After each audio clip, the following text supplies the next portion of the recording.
Like the alt button.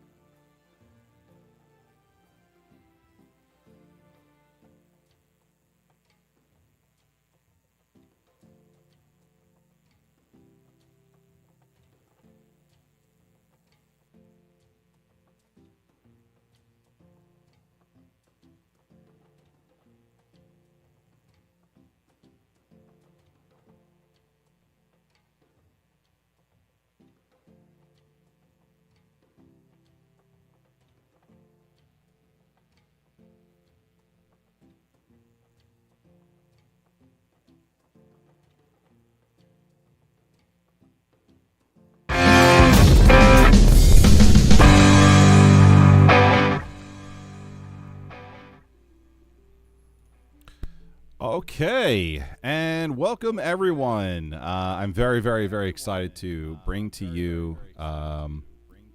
Looks like I'm getting a little feedback here. There we go.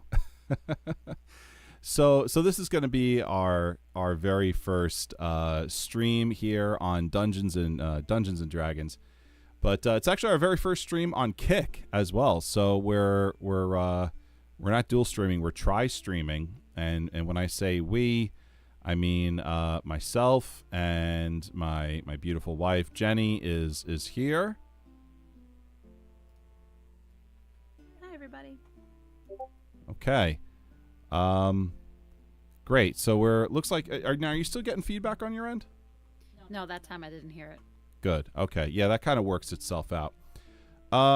This is going to be I'm really excited about this stream. Ever since I started the Paladin's Tavern Twitch channel about a year ago now, the idea was always to stream Lord of the Rings Online, mixed in a couple of other games, but one of those games was certainly going to be pen and paper Dungeons and Dragons. And I'm not kidding you. I have paper and I have a pencil, so I'm ready. Cole's in the chat room. What's going on, Cole? It says, woo, session 1 of D&D. Lady of Arwen's there as well. So before we jump into it, I want to just explain a couple of things that you're going to see tonight. So number one, we are going to be using a virtual tabletop, which is Roll20. We are going to be rolling digital dice. Now we are going to be using handwritten character sheets because I love handwritten character sheets. But eventually I'll migrate them over to Roll20. I just didn't have time to do it this week. And we are going to be playing characters that we've played for a while, but due to a issue, they are, well, it's part of the story. I don't want to spoil any of the story, but just so you know, if you detect a familiarity among our characters, the reason is because we have played them before. But we are starting at level 1, and we'll get right into that during the story as to what the heck is going on here. So expect lots of plot twists, expect lots of goofy voices, and I hope you enjoy the story. We are playing 5th edition Dungeons and Dragons, but I do bring a few house rules. So I want to be clear about those house rules right now. Hopefully I didn't forget any. Hun, let me know if I forgot any house rules. I'm going to start reading them off. Okay, I'll try to remember any others, but I think we made the list together. I think we got the main ones in there. I think so. I think we did. All right. And just for clarification, I know there's a new quote unquote version of 5th edition coming out. This is the classic 5th edition from 2014, not the newer rule set that Wizards of the Coast is cramming down our collective throats. More on that news at 11. So anyway, house rules. We've got 5. First thing that you're going to see is if you play D&D, a crit is 20. And what does that mean? If you're brand new to D&D and you have no idea what a crit is, a crit means a critical roll. And that means that when you roll for your damage after that critical roll, you double whatever the dice tell you. It's a really fun thing that happens in tabletop role-playing games. So a critical roll is usually a 20 on a rolled 20-sided die. Okay? Here, my house rules are if you roll a 19 or a 20, I count it as a crit or a critical roll. So if you see, my wife rolls a 19, and I'm like, oh, it's a crit. It's not my ignorance. It's a house rule. Okay. Another house rule that I have is at level 1, okay, I allow my characters to choose a feature at level 1.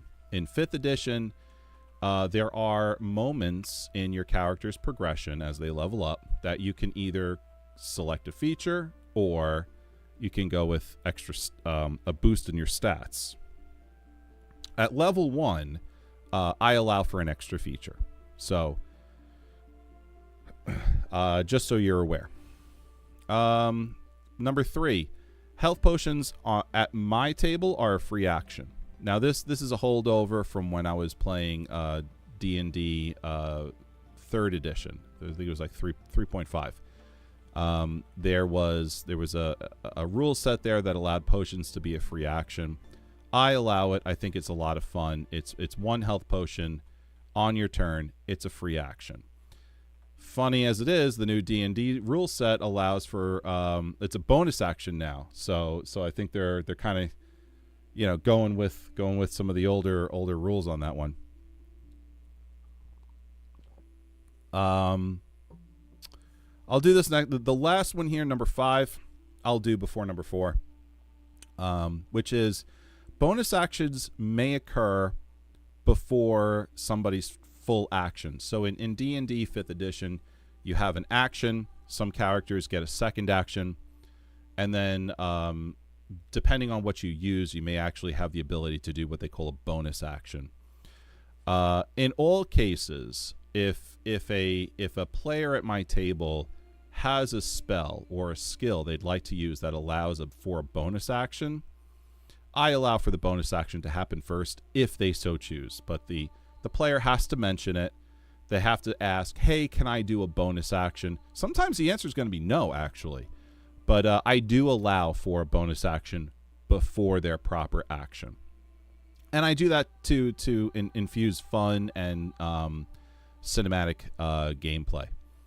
I like my players to kind of have the theater of the mind going, where they do the really cool and epic thing. And if a bonus action allows for them to do that, then I'm going to allow it at my table. So bonus actions can happen before a person's actions here at my table.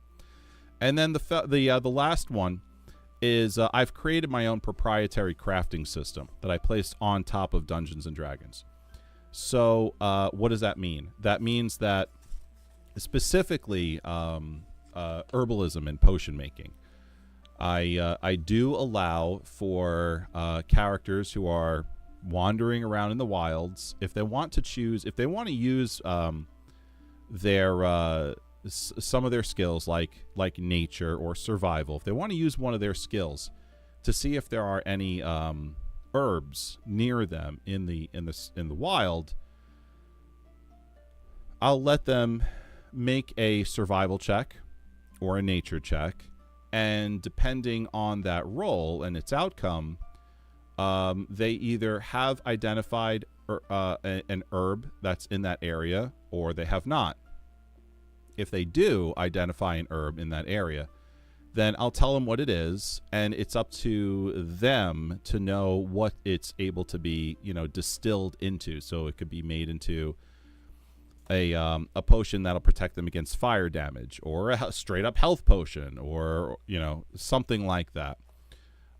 So I have created something like that. So just so you know, if Jenny's picking flowers and you're not sure why. It's because I have a crafting system in this game. Okay. So Cole is saying, I've been looking forward to this stream. I have no idea how this game works. I'm really excited for that. It's a lot of fun. Lady of Arwen, it's so awesome that you came in to hang out and see it. Yeah, I'm stoked to have Cole here and check it out.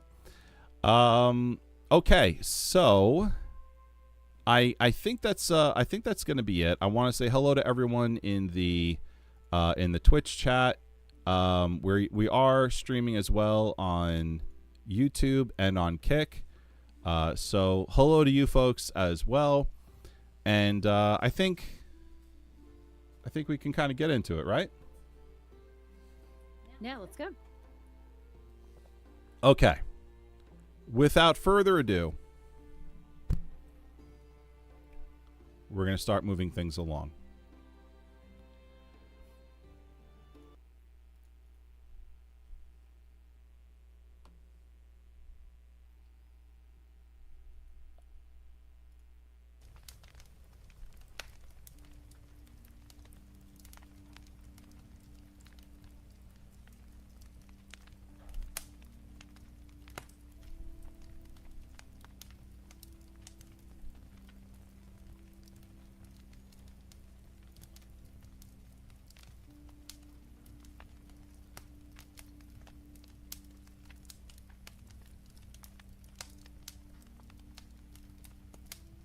Wow, you made me look very, really, Quite graceful.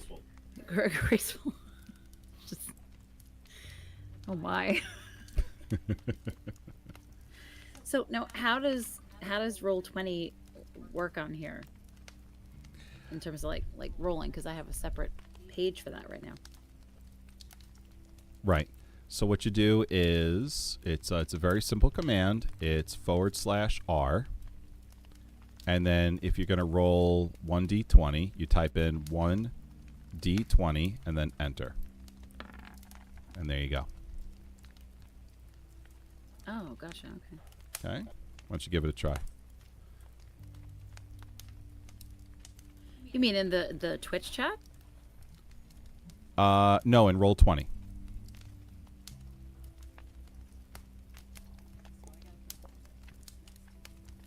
Yeah.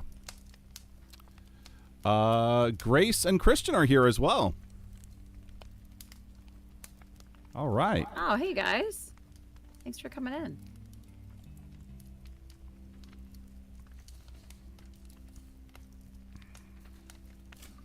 All right, hold on. Give me a second to open up this chat. Roll20. On Roll20, yeah. Grace, I've been here. Christian, yeah, me too. Oh, great to have you guys here. I'm very excited to have you guys here. Check this out.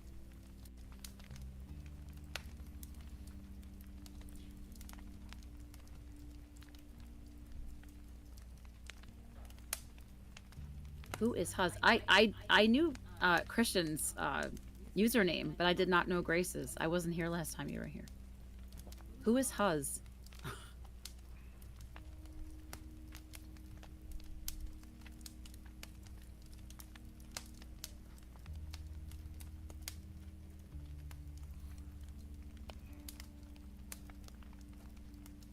You having a hard time? Yeah, I'm already not Okay. All right, give me 2 seconds, folks.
All right, and we're back. Okay. All right, so you want to give us a roll there to test out the system on your end? Oh, sure.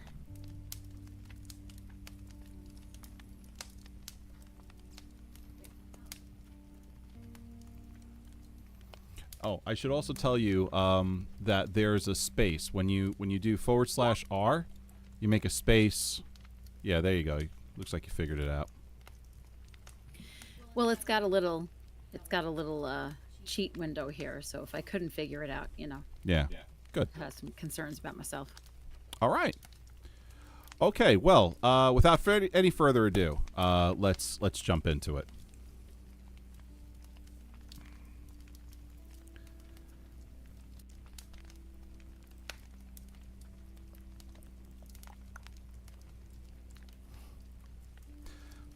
Longtime friends, Eloise and Leonidas, find themselves suddenly in a cozy study on a cement floor, their faces pressed up against the floor, their bodies partially laying on an warm, cozy area rug. The sounds of a crackling fire can be heard. Their heads are ringing and in pain, as if some sort of trauma had occurred. Eloise begins to open her eyes. They flutter open. Her large centaur body starting to twitch a little bit on the ground. And Leonidas, being a very large lion-type individual, starts to stretch himself as if a house cat would along the carpet. And he tried to hide without much success, a slight purr murmuring from the bottom of his throat, the warmth of the fire warming his long, wild mane.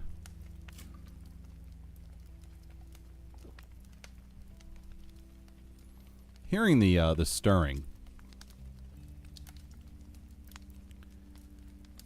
seemingly young, a man sitting at a table with books strewn and papers strewn about him, stands up and fixes his clothing a bit and leans over the table and says, "Oh, there you are then, finally. You're waking up. Ha ha. Very good. I thought you'd be sleeping there all night or all day. I don't know which it is first, but finally, very happy to see that you're waking. Bit of a spill there, haven't you? The both of you? Can you speak?" He looks to Eloise. So Eloise is gonna stammer for a bit and kind of look around and look at Leonidas and look at this man and at her surroundings, and just sort of like her mouth is just gonna hang open for a bit.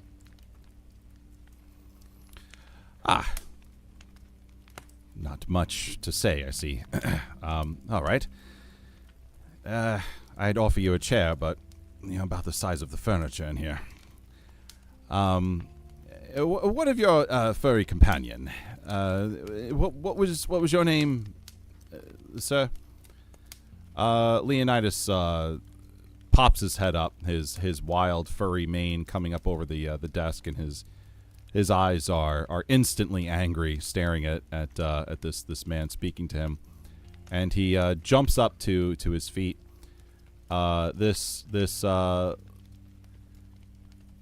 beast of a man stands onto two legs with large, imposing arms and claws for hands.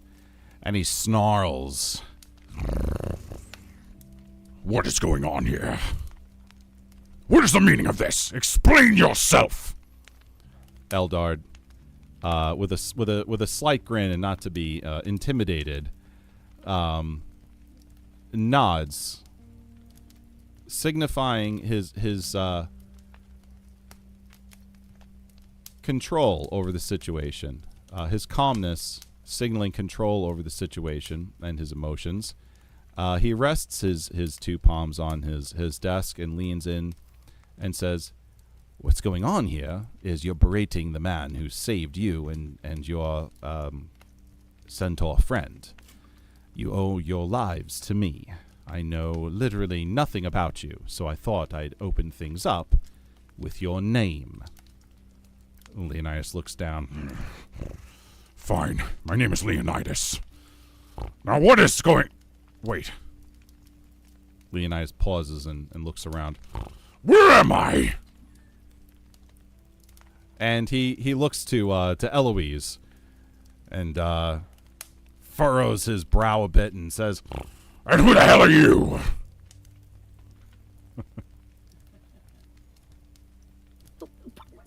What do you mean, who the hell am I? I'm your friend, Eloise. Leonidas, God, why does my head hurt so much? Leonidas takes a step back or two with his and grabs at his spear with two hands, looking, his gaze shifting between the seemingly young and tall Eldard from one side of the table and the female centaur across from him. And he looks at her, and then a glare of recollection begins to shine through his wild pupils. Yes, it's coming back to me now. I seem to remember you. You're a buffoon. I'm sorry, a what? Excuse me. A buffoon. You're a bumbling buffoon. Yes. I have that right. I'm sure of it. That's quite rich coming from someone who licks himself.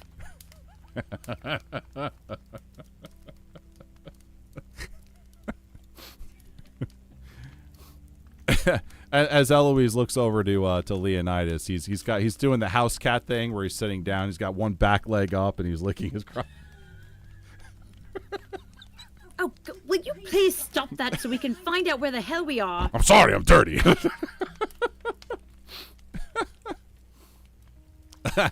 Trying to hold in a laugh, Eldard just kind of shakes his head and says, "Yes, I found the both of you together, actually. So, Leonidas, it's, I'm sure, nice to meet you. And your name, dear?" It's Eloise. "Right then," Eldard says as he puts down a cup of hot tea. "All right then, Leonidas and Eloise. Two heroes indeed, I'm sure. For I pulled you out of the black nether, the blind eternities, and you're rather lucky I was looking. Because had I not been, all Father knows how long you would have been out there, suspended between the universes of the multiverse, just floating and not existing and existing all at the same time.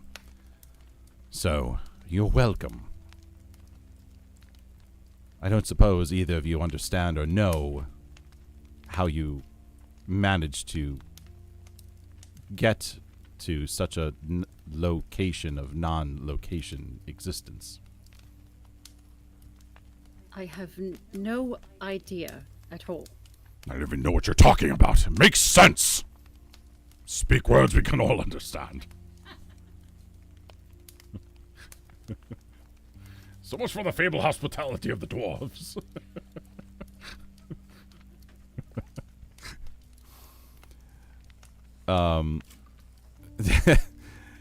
So Eldar just nods and says, "Ah, all right, and there we have it. Now I understand what it is you know and do not. Which is entirely nothing. Fabulous. I've taken in 2 strays." Leonidas shoots him a sharp look. What do you mean by stray? Oh, it wasn't a cat insult. Fine then. But really, it would have been more polite to pick a different word. "Yes, my apologies," says Eldard. This is my first time meeting people of your sort, so you'll have to excuse me. I'm not fully versed in the sensitivities of speaking to lion people. I have made acquaintances with centaurs before, but briefly, and not here. So I'm not entirely sure what it is that you're used to or what your customs are, my dear, but I'm sure we'll stumble upon them together. Allow me to fully introduce myself. I am the sorcerer Eldard, and you're in my home of research. It's a bit unique, I'll give it that, but we'll get to that later. You don't remember at all anything about what proceeded before this meeting? At all? Leonidas nervously looks over to Eloise.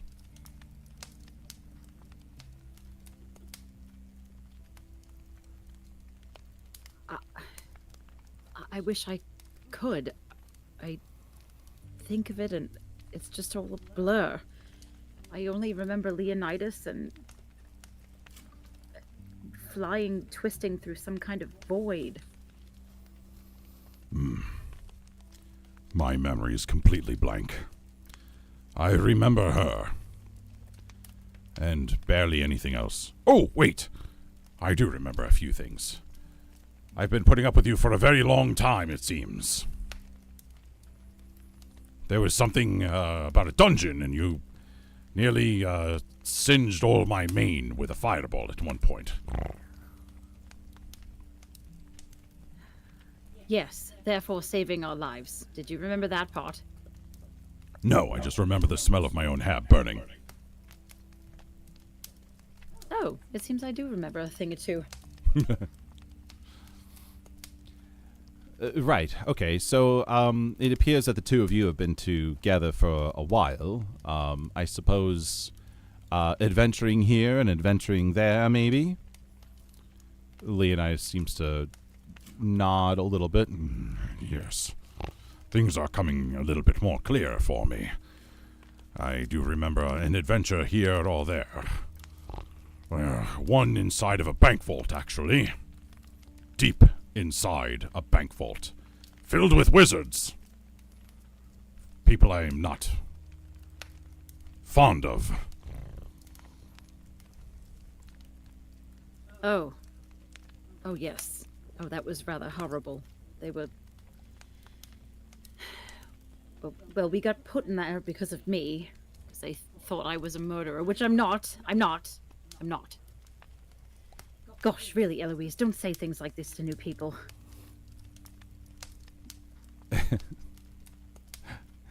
So, Eldard nods a bit and turns on a heel and makes his way to a bookcase behind himself. And he absently takes a finger and kind of thumbs through the bindings of some of the books and goes, "Ah, yes, here we are then." Pulls a book, dusty and a bit ragged, and puts it on the table and starts flittering through the pages quickly. "Ah, yes, here we are.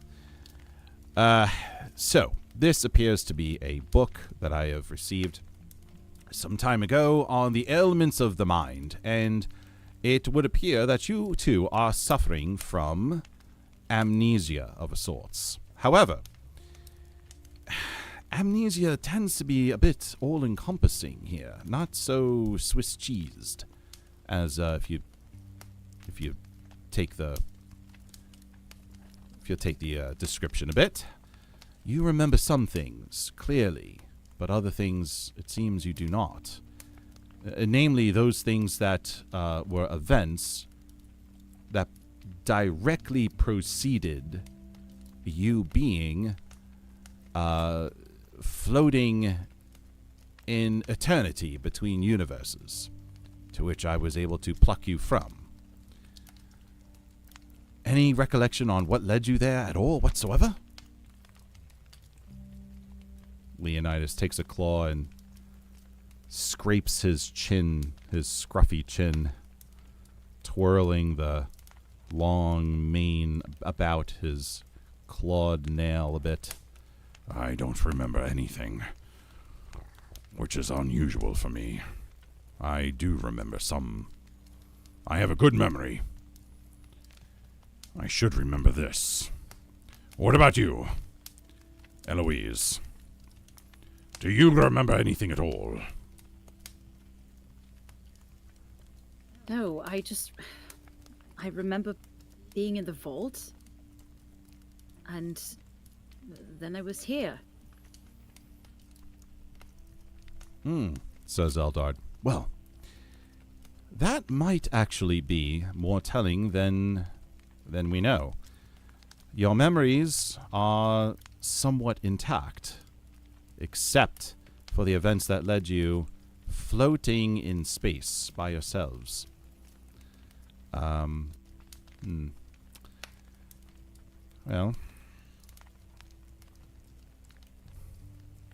I suppose a bit of an investigation is to be had. And you're not the only odd things here in this world right now, which is why I'm here in the first place. I stumbled upon you quite by accident, but I'm here in this world, Aern, on purpose. It seems, well, there's a nearby village that's been experiencing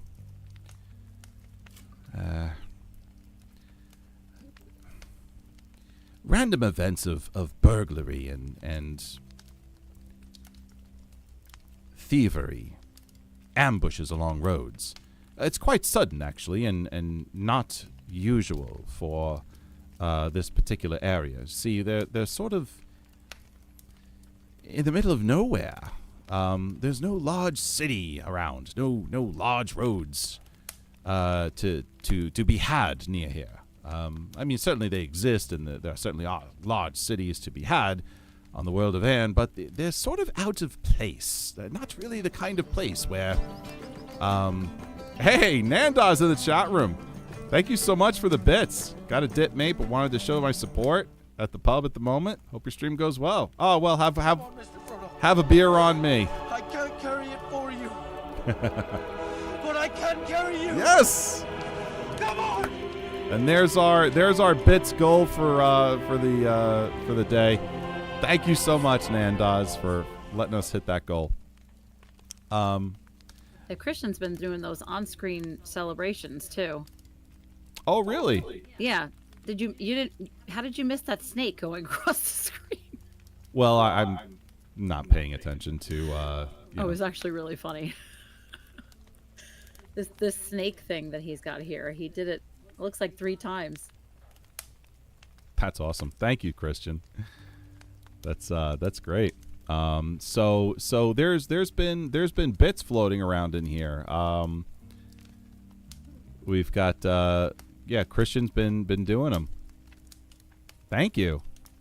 Ah. So Eldard continues, explaining, the circumstance here that the town that's nearby is not really the sort of town that is targeted by thieves. Simply because it is kind of out of the way. There's easier targets.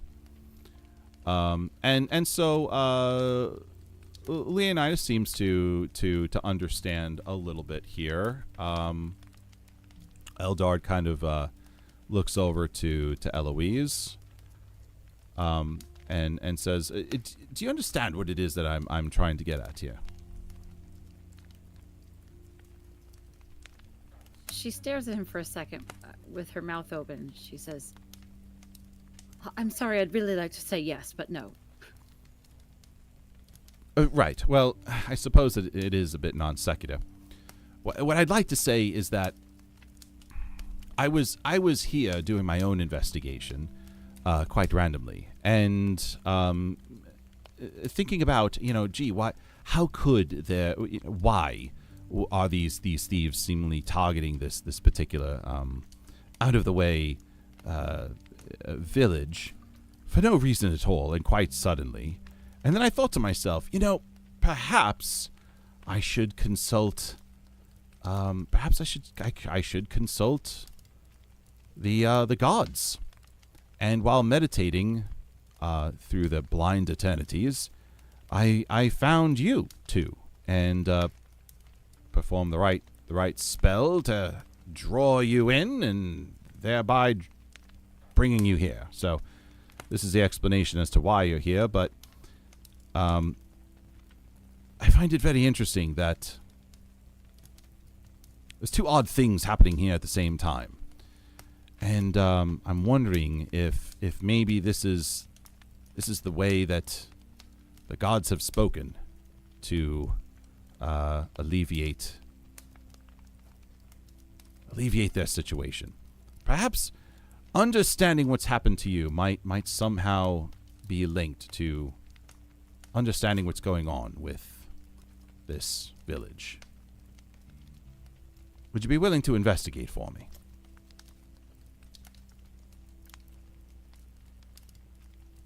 I suppose I am, but I'm not the stubborn one. And she looks over at Leonidas. What do you mean I'm stubborn?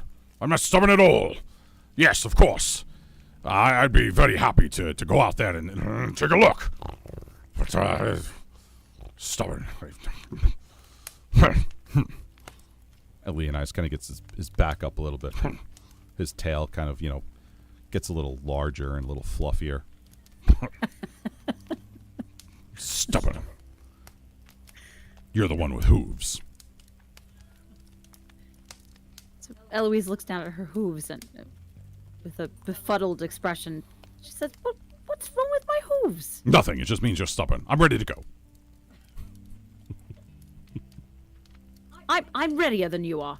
You can't possibly be more ready than I am because my dexterity is higher.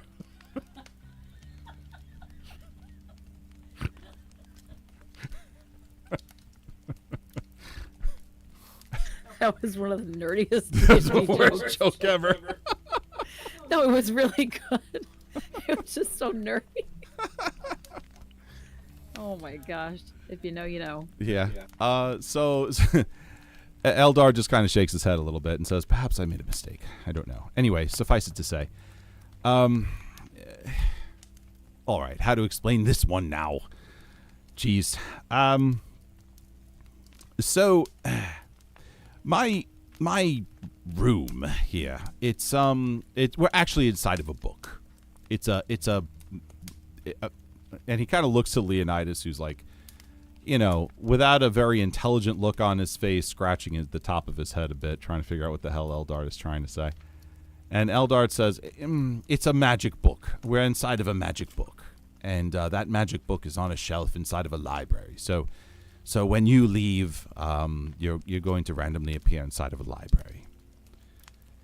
And it's going to be an awkward situation for you. So, heads up, as they say." Good grief, that was rather poor planning on your part. I'm 7 feet tall. Well, Eldar just kind of stops for a second and thinks. No, you're entirely right. I should have let you and your companion just float in the space beyond universes indefinitely, because your gigantic horse ass may not fit inside of a bookshelf. I completely understand where you're coming from. Now, please, get the hell out. Excuse me? Leonidas, unable to contain himself. That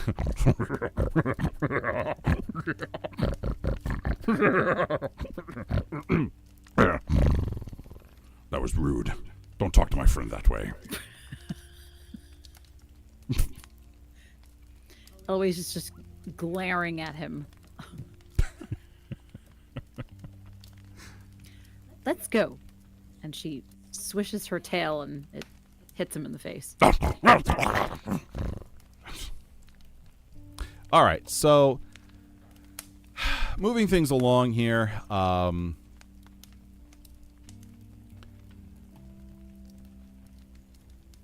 There is a flash. There is some smoke. There is some other things going on, and then the sound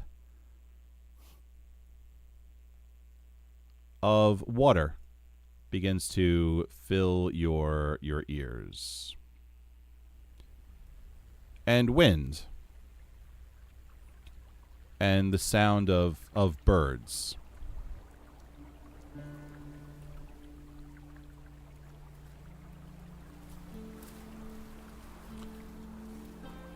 And then what was once a cozy room has now become a beautiful pastoral scene of greenery. The village before you unfolds behind a babbling brook, a bridge handmade of strong wood in front of you. The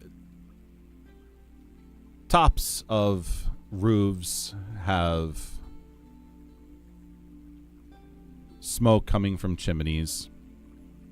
The sound of people hustling and bustling, going to and fro and speaking.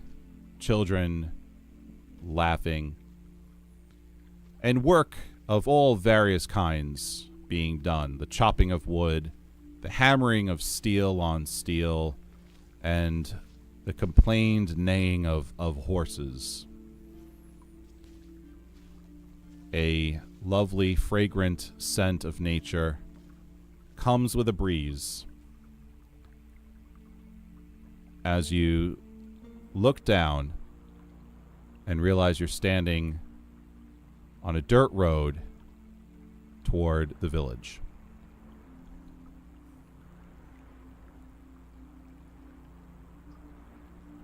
What do you do, Eloise? It's really windy. Oh, should I lower the volume a bit? No, I'm just commenting. That sounds really windy. Actually, can you lower it? Because I'm having trouble hearing you over it. Yeah.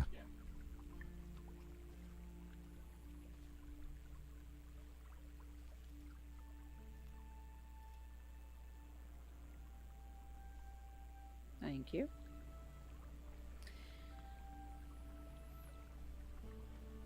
Okay, so you said that, did you place our markers on the map, or do we have markers? Yeah. Yeah, scroll up a bit. Oh, I couldn't see. Okay, hold on, let me scroll up. Grace wants you to rob everyone. It's not really my character's style. But it looks like a pretty humble town anyway. They probably have apples and potatoes to steal.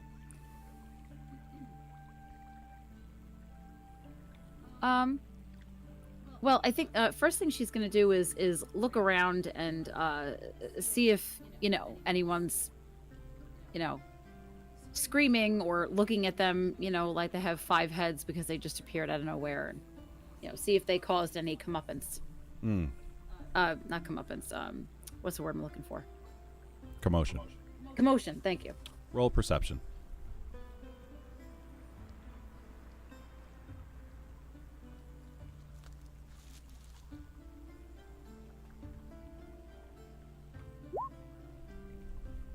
I don't know how to add the modifier, but what did I get? A 12? All right, so that's 14.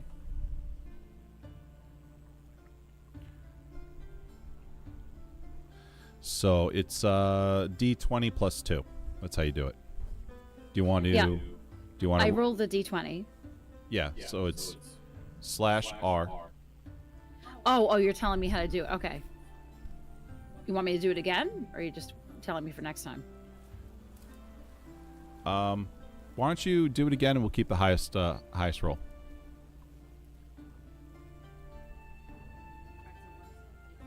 It's /R space 1d20 plus 2.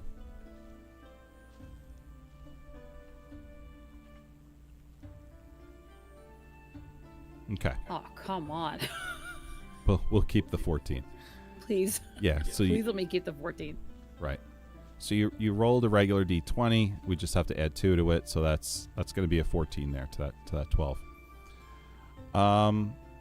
Yeah, no, everything seems peaceful. You're looking about, and everything seems peaceful. No one's screaming for help or anything like that.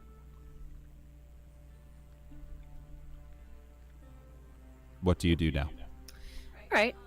So Eloise is going to fix her hair a little bit, fix her armor, and kind of do a sigh of relief, and look at Leonidas and say, "Oh, I really thought that was going to be horrible. Thought people were going to be screaming and, running for gods and whatnot. But we seem to have arrived in this rather lovely place, and no one has noticed, shockingly, that a large cat and a huge woman horse have appeared among them." You said it's not me.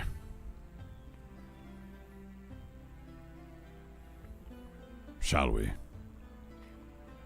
Yes, why don't we explore a bit? All right. One of the things that you can do on this map is hold down a place with the mouse button and kind of ping the map a bit and indicate where you would like to go. So we're not in combat right now. What you can do is you can freely move your token. And so what I want you to do is just kind of ping the map and freely move about. If you are going to go after you ping the map, because I want to know where it is you want to go. If I believe that you're going, that where you're going is going to take a while, I'm going to have you roll to see if you have a random encounter on your way. Understand? Sure. Okay. All right, so go ahead and ping the map. Let me know where it is that you want to go. Well, these look like stables here. She wants to go there and show off that she has, arms that she can use to the horses and make them jealous. I'm kidding. I'm completely kidding. Okay. All right. Let's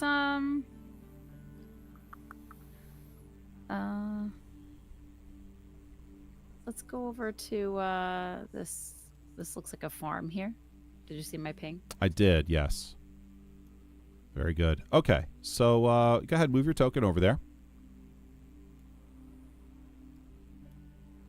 Okay.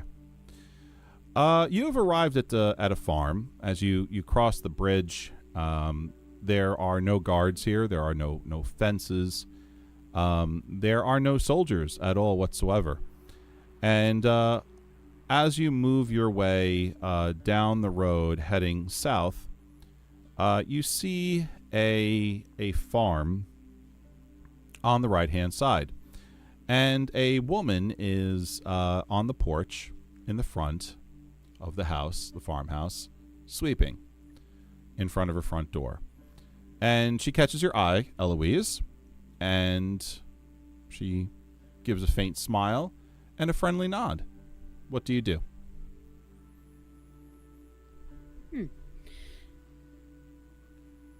She doesn't. She just gives me a smile and a nod, like she's totally not moved that I'm a centaur. That's the vibe you're picking up on. Okay. All right. Well, Eloise is going to find this encouraging, and she's going to approach and say hello, and tell the woman that, you know, they're, you know, newcomers and just kind of stumbled upon the town and would like to know a little bit about the town. So she stops sweeping and comes down from the porch, and she puts her wrinkled and very heavily worked, calloused hands on her hips. Her body is adorned with a dress that seemed some use around the house, and an apron that quite obviously fed a toddler recently. And she gives a friendly wave, and she says, "Well, we haven't seen folks like you. We haven't seen folks like you around for quite a while. You're a centaur, aren't you?"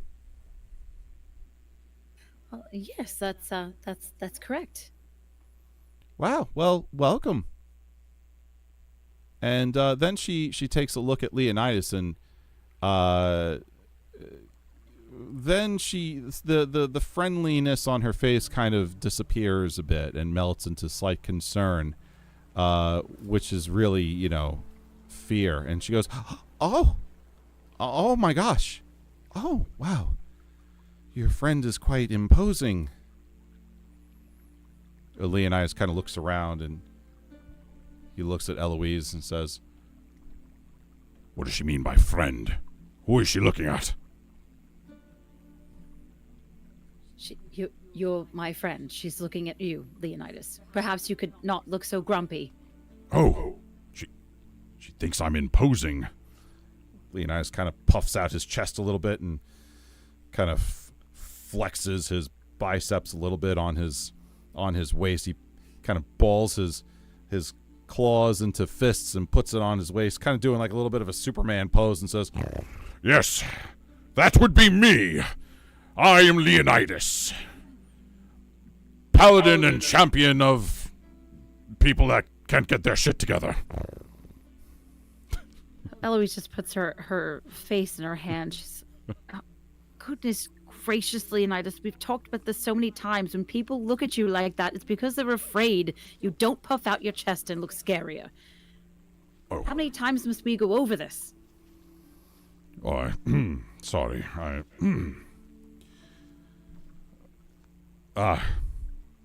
Didn't mean to frighten you with my stature.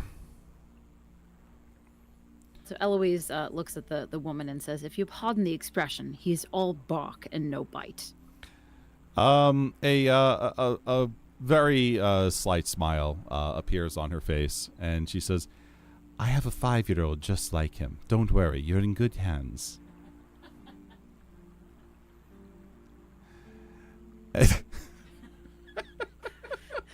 So do we.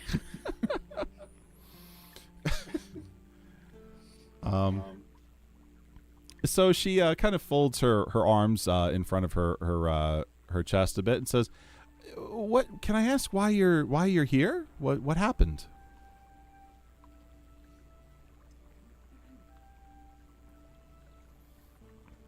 She's looking at you, Eloise. It's a kind of a long story. Well, it's a short story, but it's a bizarre story.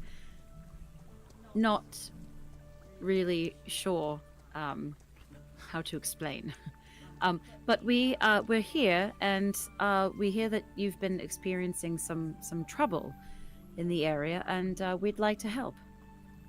Oh, she puts a hand on her chest. Oh my gosh! Oh, what a blessing! Oh, that would be wonderful! Oh, we can't explain to you how terrified we all are. It's the trouble isn't during the day. It's at night. She looks around.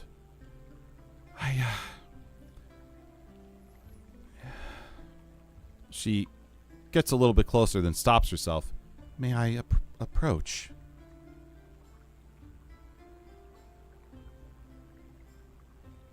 Of course.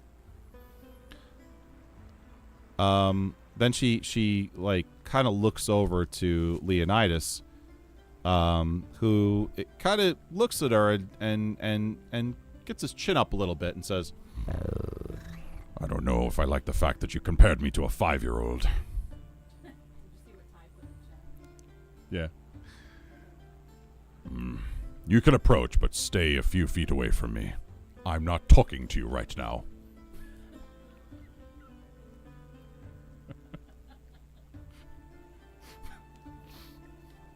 So Eloise says, I mean Leonidas, if the shoe fits.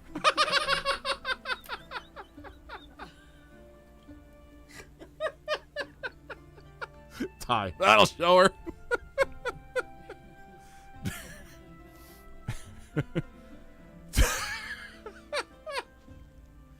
So she approaches and she says, horrible things.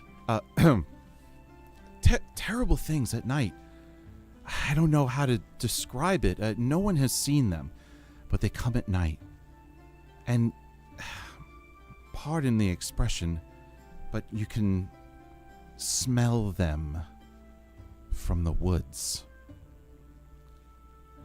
You first smell like a stench of dead fish and feces.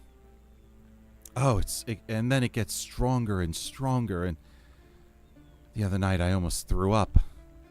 You can hear them. No one has seen them. They stay to the shadows, but they leave large tracks on the ground, almost as if almost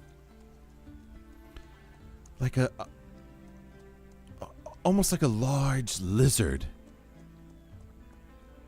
And they skitter like they're talking to one another. And we hear them at night outside our homes. And we just pray that they don't enter our home. But then they enter somebody's home. And we hear screams. And then the screams stop. And the next morning, no one's at the house anymore.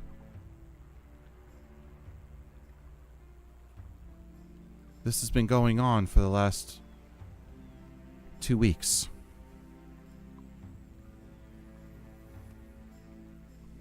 So Eloise is going to look at the woman with great concern and say, I'm so sorry. That sounds terrible. And no one has laid eyes on these creatures at all? Well, for a couple of reasons. They stick to the shadows, but also we're afraid to look. Everyone is terrified. There was a resistance last week. The men gathered. Some of our men are... Well, they're from the last war. They're veterans of the last war, and they knew what to do. We haven't seen them since. Ever since then, we haven't known what to do at all. There aren't many men left. We have young boys, and we have old men, but the few that were still of fighting age, they've been taken. Others are here, but they weren't here at the time. They've come back from various trips, and they're trying to get something together for themselves to launch another resistance, but, well, they're not veterans. They're just farmers. And they're scared too, though they won't admit it. We're not like most villages. We don't have leadership here. We have no need of it. No mayor or anything of the sort. We have a king, but he's 50 miles north of here, and, well, his soldiers don't make it over here quick, and it takes 5 days to get to him. By horse and buggy, that is. So, some of the men were talking about dispatching a rider. That might be able to get there in half the time. But our horses here, they're work horses. They're not meant to go fast, so we're not sure how long it would take for them to get to the king and ask for help, and then the ride back. So it would take time. So they're talking about either sending out a rider or trying to fight themselves. But again, like I said, they don't really know of such things. They're just farmers. Oh, can you help us, please? We're so frightened. Eloise will look at Leonidas and say, we'll try to help as best we can. Is there any pattern to the people that they seem to abduct? As you look over to Leonidas, you see him licking his paw, and then he's like rubbing it on his face. And then What? What is it? Leonidas, is it an appropriate time for a bath? This woman has lost friends. Well, sorry. It's just the sun is very warm right now, and I'm feeling quite content. So I thought it might be good for the bath. It's terrible what you're going through. I feel nothing but pity for your idiot men.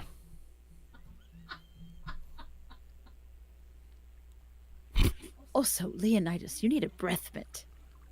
Is it really that bad? No, it's quite horrible. I forgot I was licking my butt a few minutes ago. Oh, that's disgusting. Eloise is going to lean over and retch in the woman's bushes. see, Oh, I'm so sorry. It does it to me every time. so the woman says, "No, the only thing, is that they Ty charisma -6. Charismatic in the way that he's not charismatic. That's how I play Leonidas. Unintentionally funny. So the woman says the only thing they have in common is that they got in their way. That's it. Either intentionally or unintentionally. I mean, the people whose houses they raided, what types of people are they? Are they wealthy? Are they farmers? Do they have anything in common? Are they men, women, children? No, it appears that they just stick close to the woods, so the houses that are closest to the woods are the ones that got hit first and the hardest, and they seem to be making their way inwards.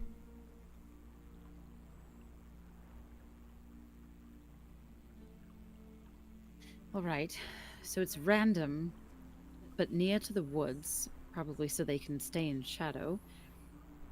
And it's only at night. And what's left behind in the houses? Is anything taken? Is there any... I'm sorry, I hate to ask an insensitive question. Is there any blood? No, not really. Just an insufferable stench. And they track in what seems to be filth. Dirt and whatever's caked on their feet. It stinks. And you said it smells like fish and feces. Yes, it's a terrible, terrible smell.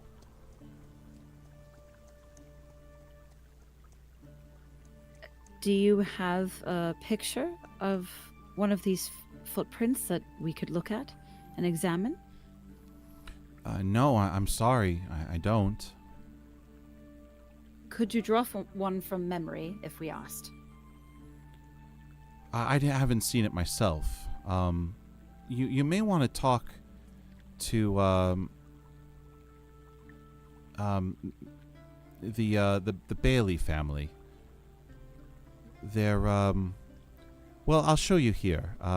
She kind of like walks over toward the road and points in a direction of a large house. That's not a farm. And says, yes, the Bailey family right over there. They've been looted, and they might be able to help you with that sort of thing.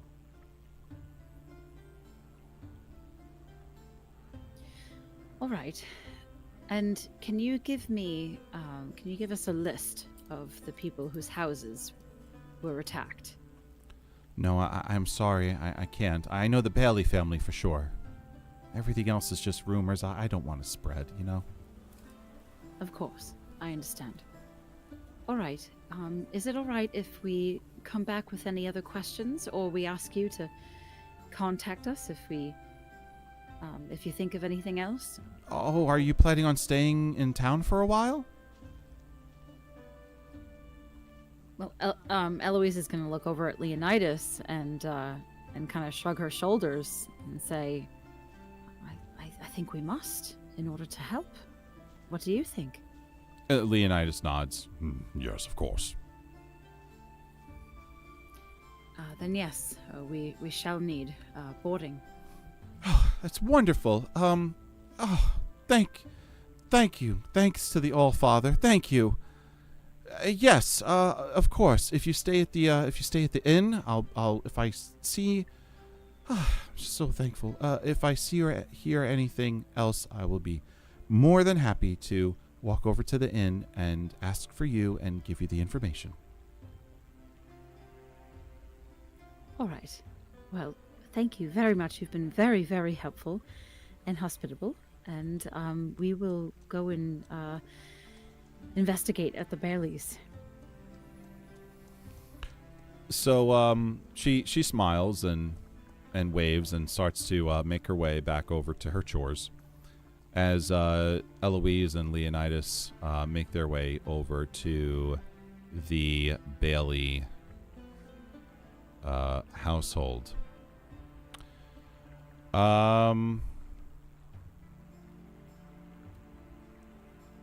Okay. I want you to roll a d6 for me. Just a straight d6.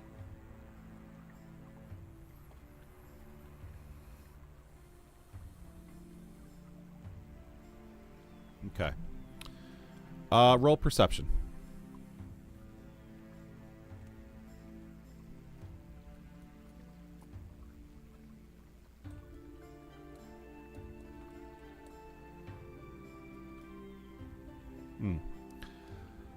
On the way to the farm, or a house, I should say. It's not a farm.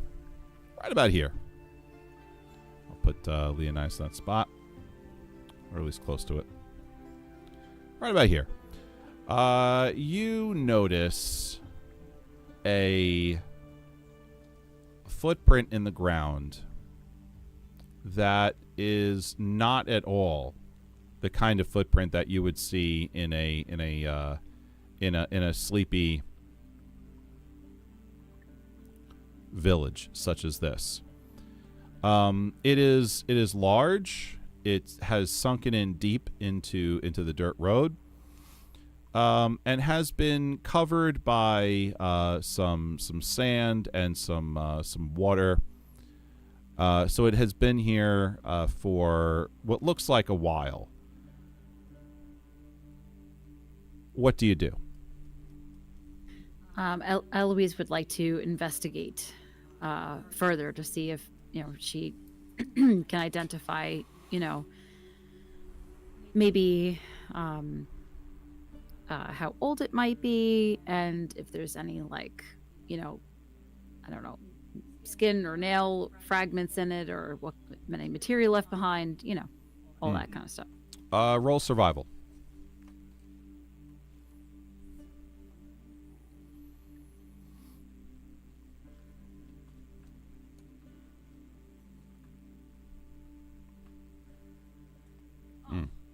Come on. Jeez. That's a tough roll. It was a horrendous roll, and I get a +4. I'm proficient in survival. Oh, Lord. Man, that D20 done me dirty. Done you dirty. Okay. You can't really make heads or tails out of it. Unfortunately, yeah, I bet I can't. whatever rainwater seems to have gotten inside has really it's really kind of morphed the original print quite a bit. You see some evidence of others that may have been around, or they could just be sunken in parts of the dirt road. You can't really tell. This particular print, it's a bit more prominent than the others that may or may not even be there. Again, it's very hard to tell. However, you really can't figure out.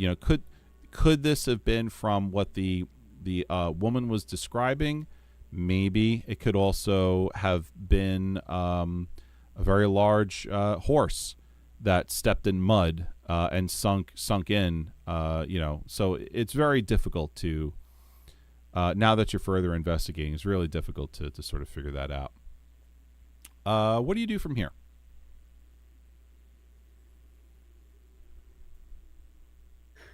Well, she had said that the Baileys were taken, right? Their house is empty?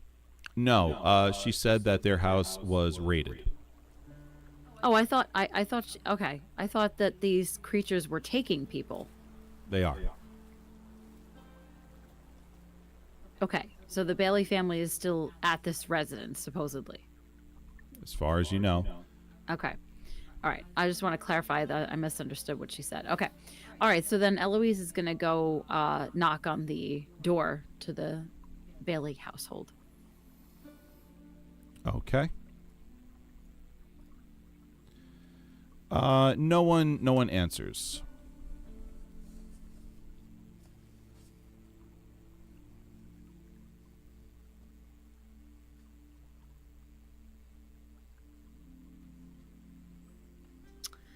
Not sure if this would be like investigation or what, you tell me, but does Eloise perceive any, signs of life around the house? Like, does it look like people are here, have been here recently, or does it look like this house has, well, I guess it's only been a few days, so it wouldn't really look not lived in yet. Roll perception.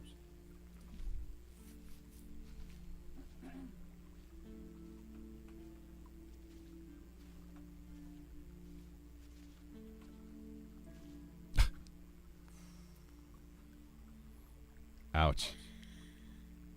Seriously? Man. Hold on.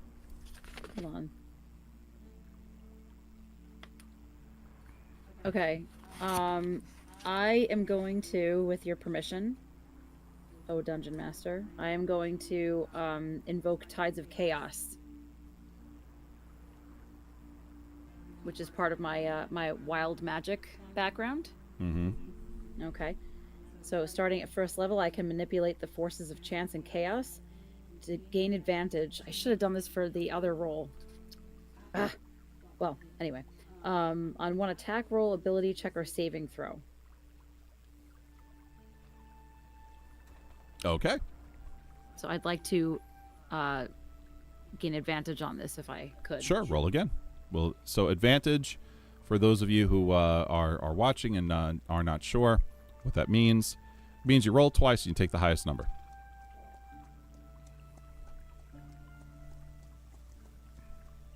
I can't get lower than 1, so.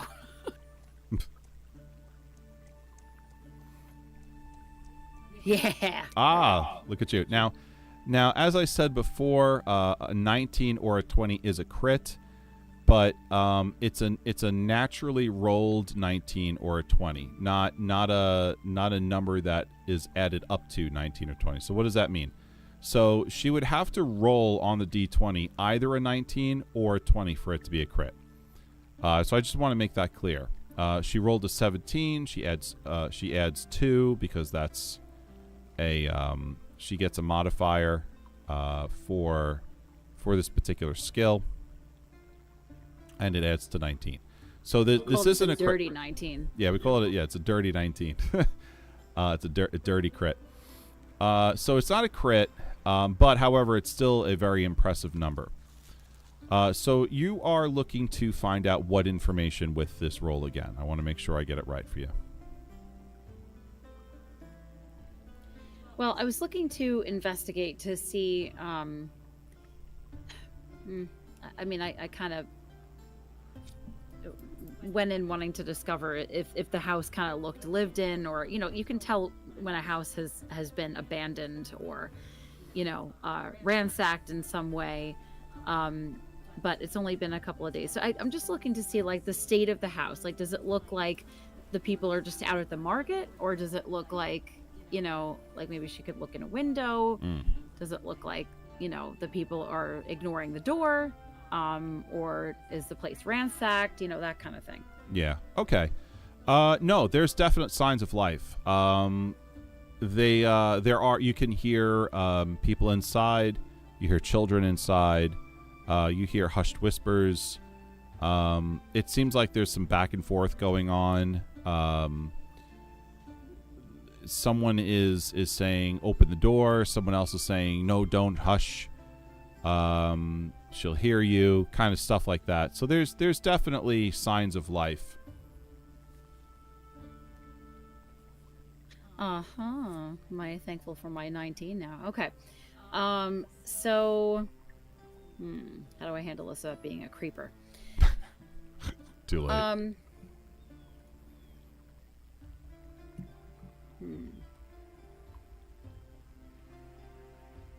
Are there any flowers in the area? Wildflowers? Roll survival.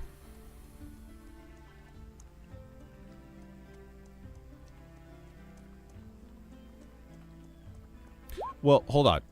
What? Oh, that's a decent roll too.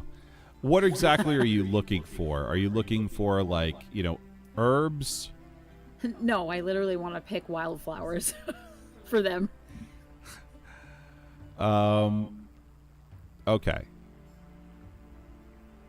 All right. So that's that would be a perception check. So roll perception. I'm sorry. I should have said that.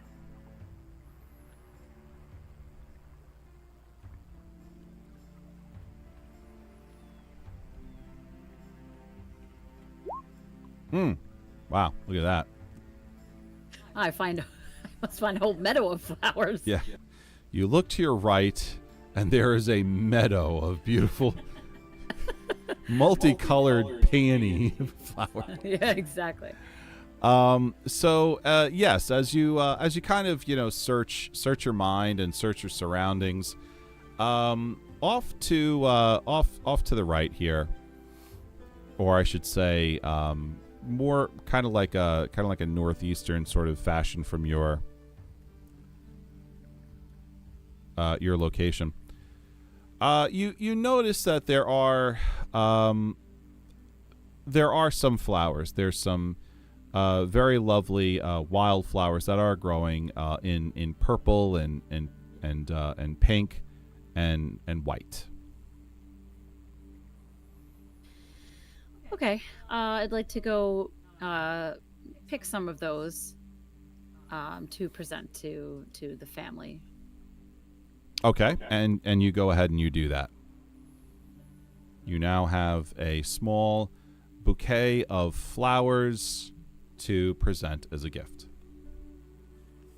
Okay. So Eloise is going to go back to the front door, and she's going to knock again, and this time she is going to speak and say, hello in there. I understand your hesitation in opening the door, but I am here to help and present a gift to you. Please open the door. Leonidas leans in next to you and gently knocks as well. We can hear you. Come to the door.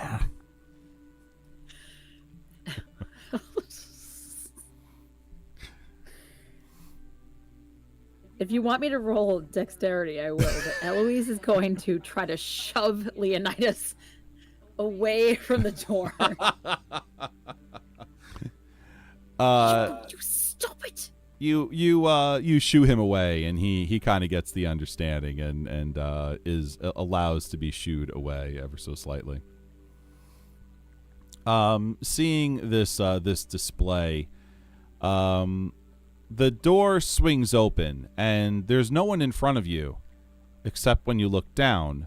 There's a small 4-year-old child who's smiling from ear to ear over the display in front of her house, and she points at you, and she says, "Horsey, horsey, yay!" A woman runs up to her and swiftly scoops her up in her arms and says, "I'm very sorry. We're not here. We're not looking to buy anything. But thank you. Those are very pretty. Please leave." So Eloise is gonna say, put a hand up and say, "Oh, no, these are, I wanted to give these to you. They're a gift. I understand you've been through a lot, and I don't have much to give you, but I thought perhaps a small token for your table." The woman just kind of looks at you, and then she just melts and breaks down and starts sobbing and crying uncontrollably. The little girl in her arms slowly goes to the floor. An older child in his teens kind of whisks her away, and a couple of other kids are sort of whisked away by him and an older girl. And you hear a door close somewhere in the house, and it gets very silent. Honey, we've got baby aggro. Well, okay. All right. So it looks like our infant daughter is crying.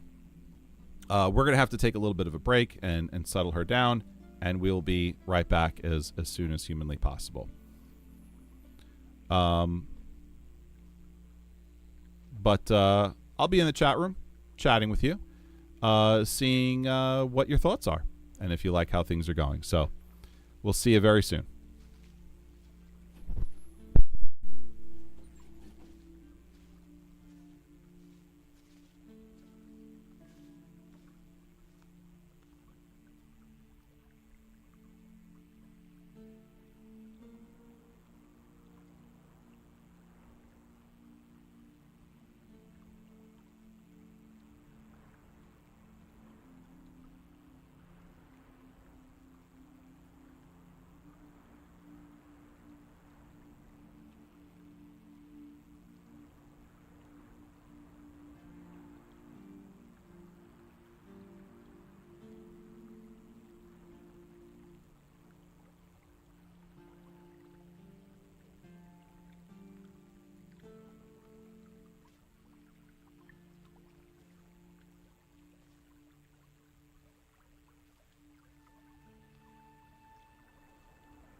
Okay, and we're back. Thank you very much, everyone, for hanging in there.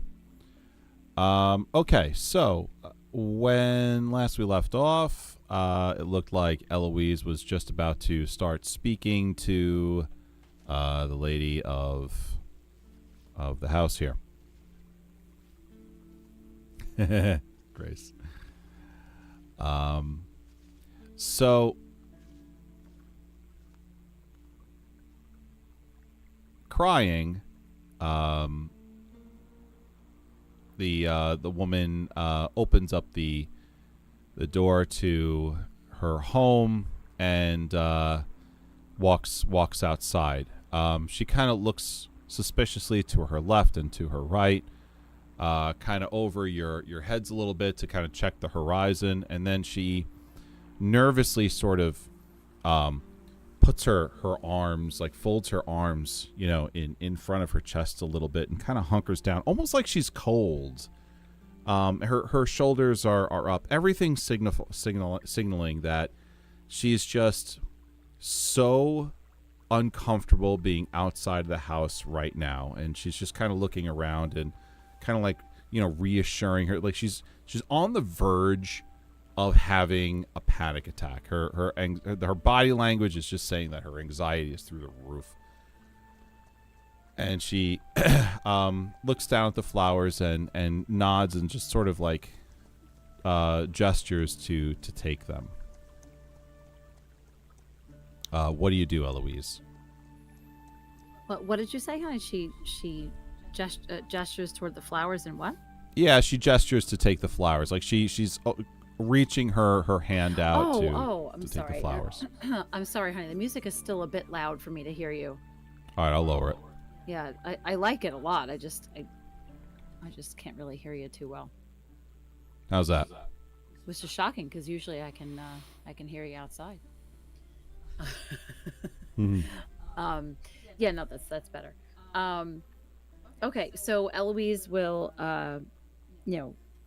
hand the flowers to the woman with a smile, a warm smile, and yeah. Okay.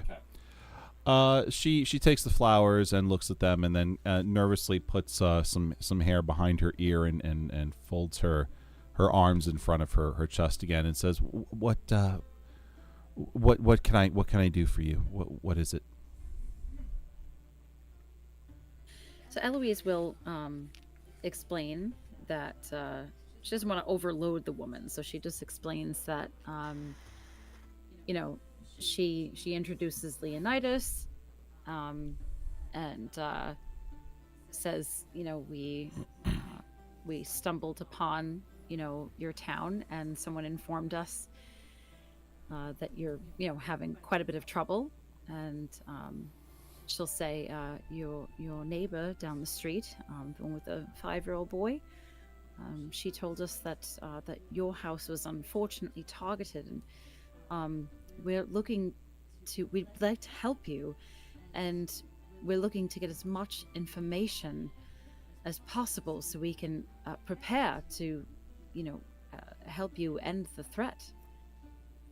She has like an annoyed look on her face as she looks over her shoulder toward the house where you came from. She goes, "Oh yes, Pearl. She likes to make everyone's business her business. I'm sure she means well. You're here for what then? To do what?" Well, as I said, we'd like to help. My friend and I, we have certain abilities and skills that we can use to attempt to combat the threat that you're under right now. We'd like to help the whole town.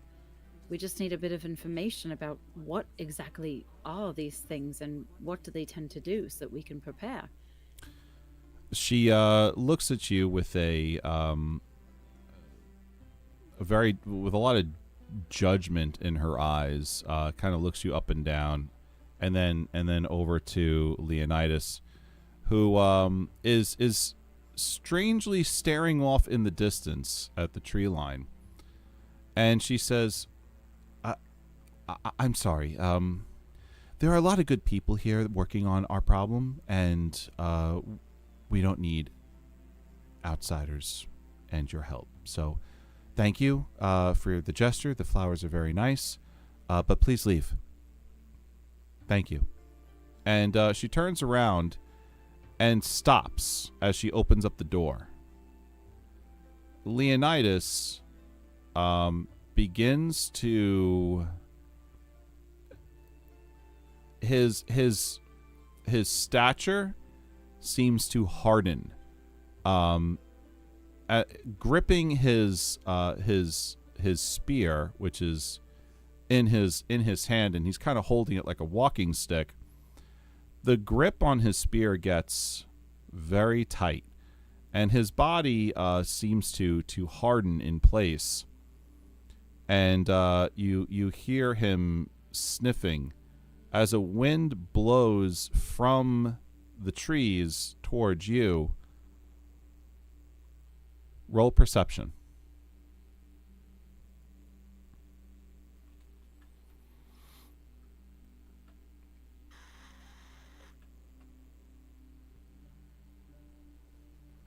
Finally, some decent rolls here.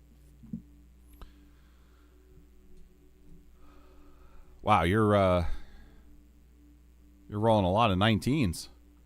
Yeah. Got loaded digital dice over here. I'm happy. I'm happy with it. I'll take a 19. A horrible stench fills your nostrils on the wind. And the woman smells it too. And she turns to you and Leonidas and she screams and goes, "Oh, gosh. They're close. Oh, they're close." And just beyond the fence, right about here, the 4-year-old girl that greeted you can be found picking flowers. Oh, gosh. And the mother catches her eye immediately and starts screaming for her. Roll a d10. A d10, you said? Yeah. Just a straight d10.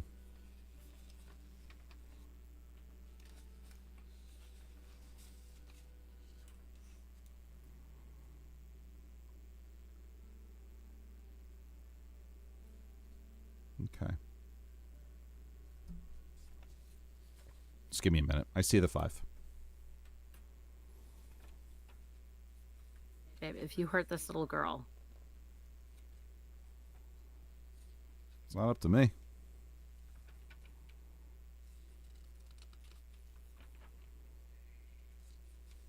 husband trumps dungeon master. Do not hurt the child. It's not up to me. This feels familiar, Jaren. It'll be just fine.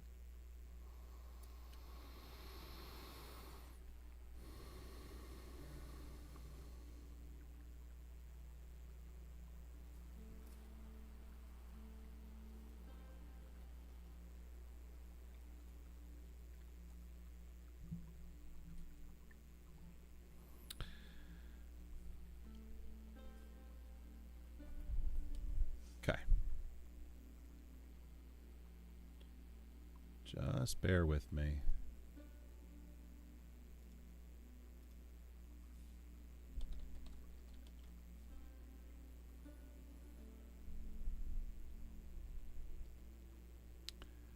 Okay. From the tree line,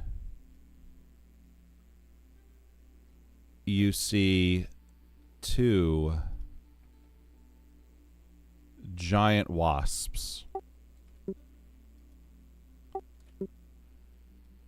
wasps? Yep. 2 giant wasps Okay. appear. Okay, so these are not the obviously the things making the footprints.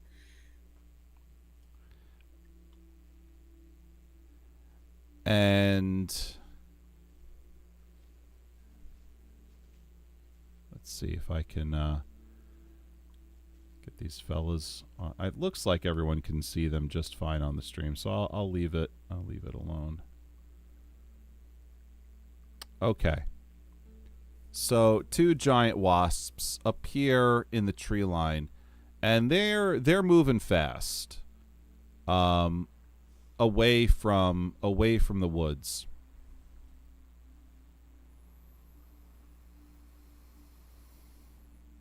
What did you roll on that perception check? Was that a 19? Yes, I believe. Yeah. Okay. We're going to continue that roll, and I'm going to add to it along with that smell that you're smelling. You're also hearing coming from the woods a terrible sound of buzzing and hitting and snarling and hissing. It sounds like some animal has gotten into a fight with just a nest of wasps. And these 2 wasps have come from the tree line, and they're leaving the forest, heading over in your direction. And the mother screams for her little girl. She shouts, "Oh God, no, Pearl!"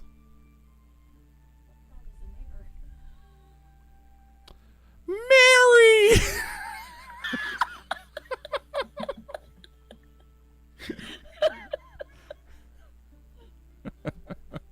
Good save, honey. Good save. Thanks. I've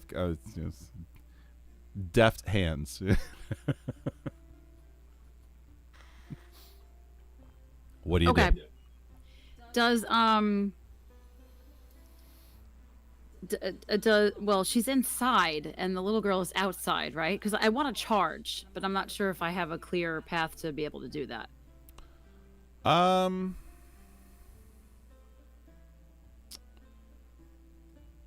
Well, let's see. Let me get my let's see. Try 20 feet. Yeah, what are the rules on charge again here? I mean, it's Well, you know what? I don't have Theros up here with me. You didn't bring it up, did you? no. No, I didn't think so because you normally don't use them. But the skill charge, you have the ability to charge, right? Yeah, so And then use your hooves. yeah, so I can kick if I go at least 30 feet and hit with a melee weapon. Okay. All right. So what are you looking to do here? You're looking to engage in combat? Well, I mean, I'm looking to get between the little girl and the wasps, really, so that she doesn't get hurt. Okay, so maybe it would be easier for me to kind of show you where she is. Okay. So you can kind of make a, more informed decision as to what you want to do.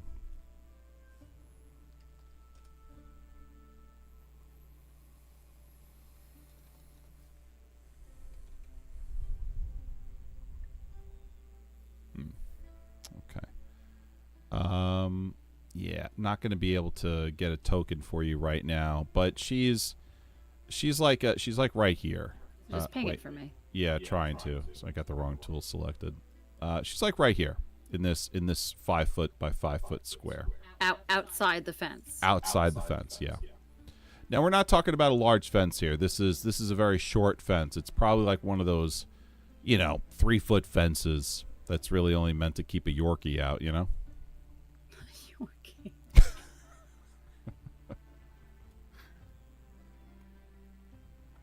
Okay.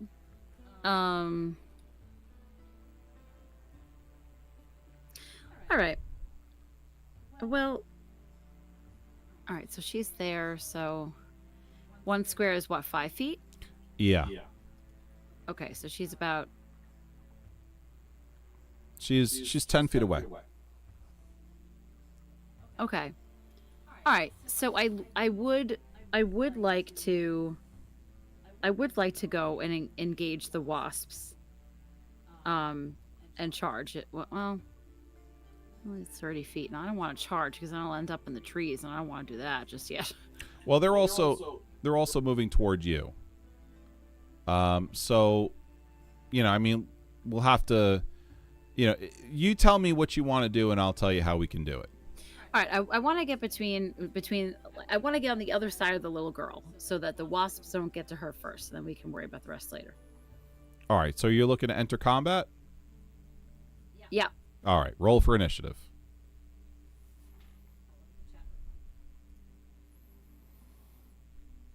Time redeemed hydrate. Okay.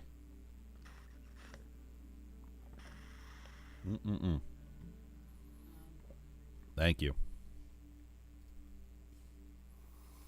I get to do a roll now. What's that? How do I roll for initiative? So it's a D20 plus your initiative on the top there, right next to your armor class.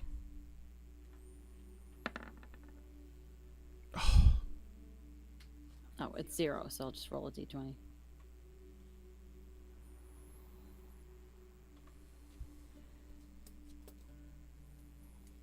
Okay, that's an 8 for me. That's an 8. All right. Got all this stuff in front of me here. Record initiative rolls.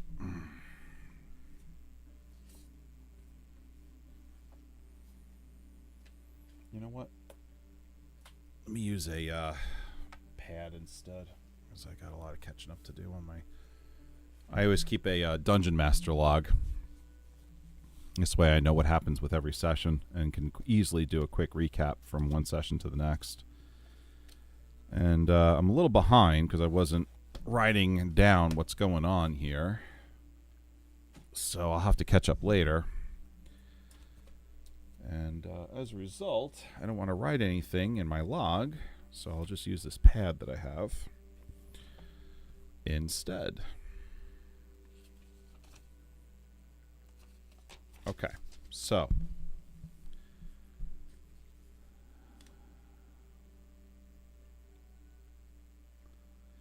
initiative rolls. Leonidas rolled a 2. Eloise rolled an 8. All right, and now we're going to figure out the initiative rolls of the wasps.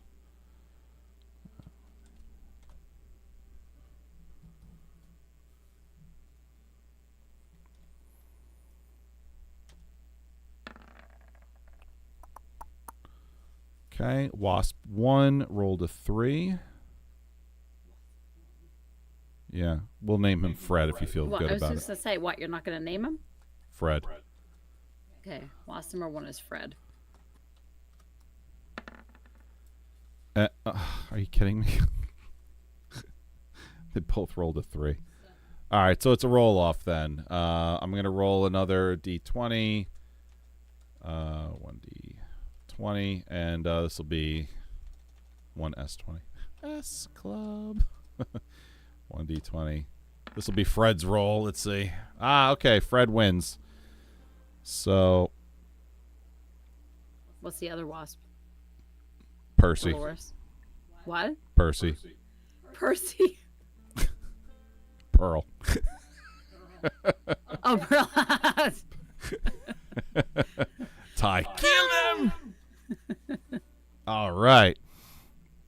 Oh, I'm happy finally someone used the burning paladin, the angry paladin emote. We never explained our characters. I just realized that. So Eloise is a druid centaur. No. I'm a Sorceress. I don't even know what's going on. Who's running this game? throwing things? Who's throwing things? I am a centaur sorcerer. Who's shooting at me? And then Cole, I like that. Ty, can I speak to a manager? And Leonidas is he is a Leonin Paladin, which I feel like I may have dropped that earlier.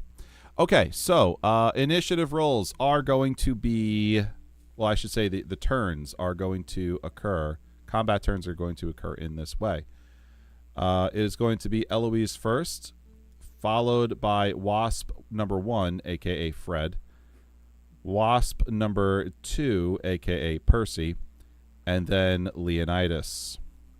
So, Eloise. Eloise, how many hit points do you have? I'm squishy. I've got 8. 8 hit points, and you want to go charging. Very good. Let's see how that works out for him. Well, I mean, you put a child in the way of danger. What did you expect? I am a mother. I have 2 children. It's going to be a short game, folks. Short game. All right. So, with all your 8 hit points, you're going to start charging at wasps. What do you do? Oh, thank God I've got Leonidas with me. Yes, who's at the bottom of the initiative order currently.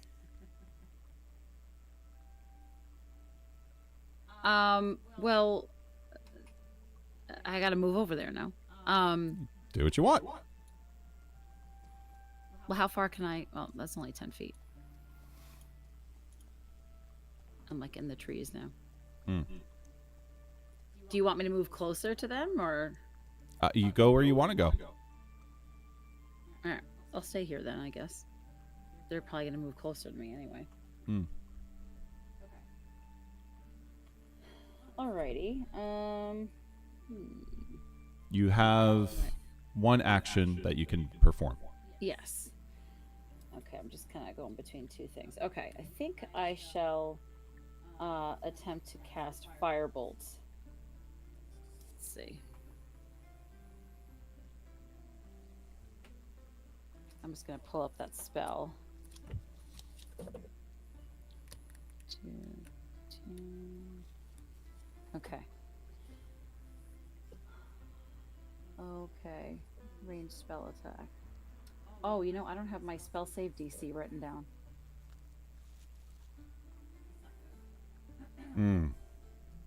Never got that hammered out. Nope, I never got that hammered out. Okay, Burning Hands it is.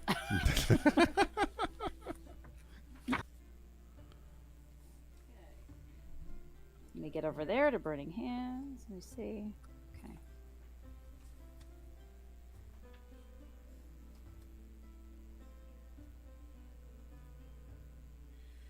Okay.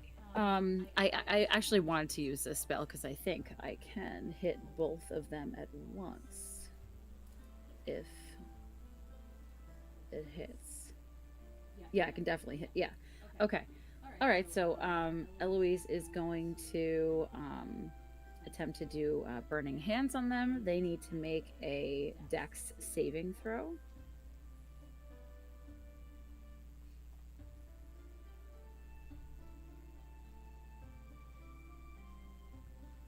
Okay. It's a 15-foot cone, so I can hit both Fred and Percy. Fred and Percy gonna get burned. So, yeah, 15-foot cone. It's gonna look like that. So they are right in the line. They're in the line of fire, so to speak. Like literally, yeah. Okay. So they had to make a Dex saving throw? Yeah. Okay. So both of the so for those of you watching, if you're not sure what a Dex saving throw is, what these wasps are attempting to do is in real time, Eloise is going to be. You're using Burning Hands? Yeah. Okay. So she's going to be taking her hands in a gesture like this, and flames are going to be coming from it. And those flames are going out in a V shaped, in a cone shaped. And they're going to go out, shoot out like 15 feet. Okay. So what's going to end up happening is these wasps are going to have a chance to duck that, get out of the way of it. And that's what this roll is going to determine. It's how dexterous are they in this moment. So, just do that.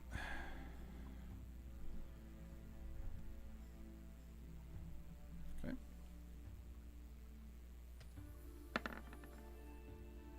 All right. Wasp number 1 rolled a 17. And wasp number 2 rolled an 11. So, what are we looking at on your side? Does the 17 or the 11 does that save against your spell? You know, this is really a this is really a big issue because I didn't put these numbers down. Oh yeah, that is a big issue. That's a big issue because I can't. I mean, I'm pretty sure at a level 1. I'm pretty sure 17. What was the other number? A 17 and an 11. All right, 11. I'm not sure. I'm the 17 is definitely going to be a pass. I don't know about the 11, probably, but I can't say for sure.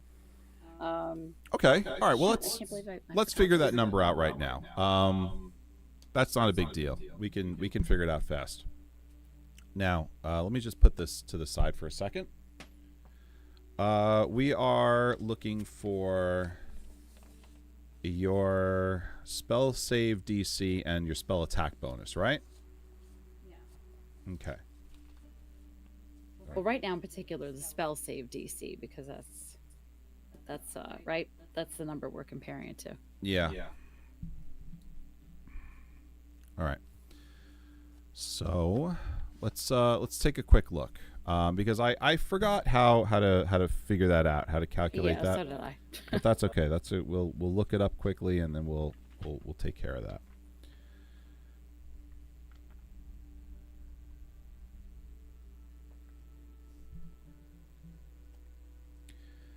All right. Spell save DC, page 205 of the player's handbook. So let's go to 205 and let's see if they tell us how to figure that out, how to calculate that. And I believe it's only a couple of numbers here.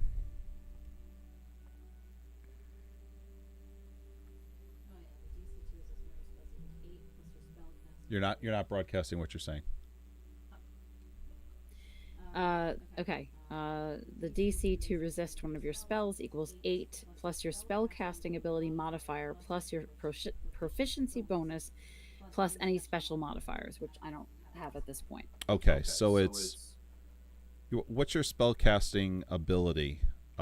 So as a sorcerer, you cast spells using your charisma. So you add 8 plus your charisma modifier. So that's 10. And then your proficiency bonus, which is 12.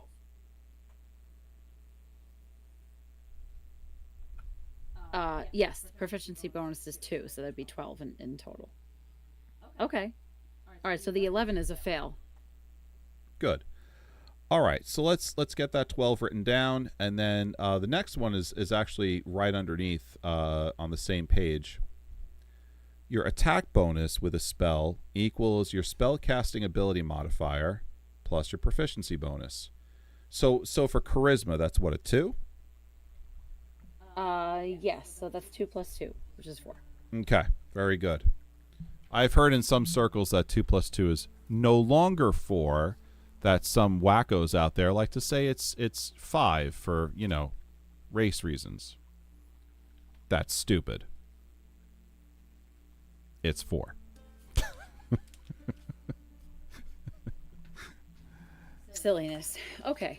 All right. So back to my burning hands. So the Fred passes the dex saving throw, and Percy does not. So he's going to take 3d6. Oh wait, hold on. I haven't played in so long that I forgot. Fred does take damage. He just takes half. Half damage. So, all right. So how do I roll on this 3d6? Okay. So it's /R space 3d6. And then is there anything that you're adding to that? Nope. Okay. All right.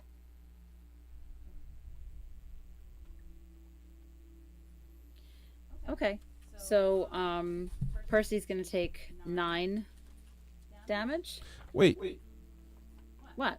don't you add your charisma modifier to the damage? Not from my memory. I mean, it says it on Burning Hands. So a creature takes 3d6 fire damage on a failed save, or half as much Okay. on a successful one. Yeah. Okay. Oh. Oh boy. Okay. So there's another thing here. The fire ignites any flammable objects in the area that aren't being worn or carried, and there are trees right behind them. So You've gone ahead and started a forest fire. just so everybody knows in the chat, this is what happens when a mom is protecting a child, even if it's not her own. She starts a forest fire. Ty, the druids are going to be pissed. We'll deal with the forest fire in a minute. Okay, so wasp number 1, just to kind of get my memory straight here. The first wasp saved against your Burning Hands damage. Yeah, so he takes half damage. Okay, and you rolled a 9. Yes. Okay, so half of 9 obviously is 4.5, but I round up. I know you're supposed to round down. I don't care. I like to round up. So he's gonna so wasp number 1, Fred, is gonna take 5 damage. And then wasp number 2 failed the save, is that correct? Yeah. Yeah. So he takes the full. He gets the full facial. Right in the old gut. On a lighter note here, I'm just thinking to myself that the forest fire might be the best thing possible here.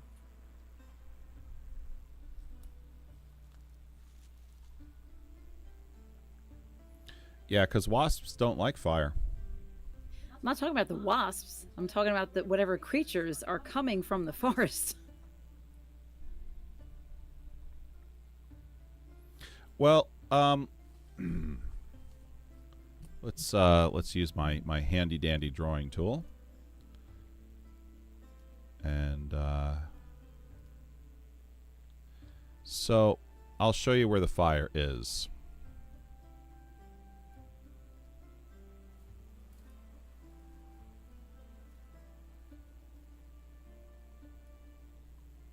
Okay. You said 15 feet, right? Yep.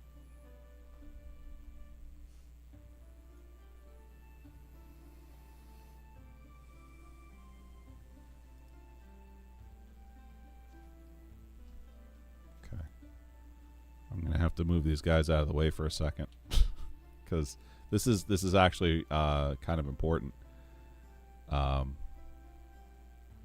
So these are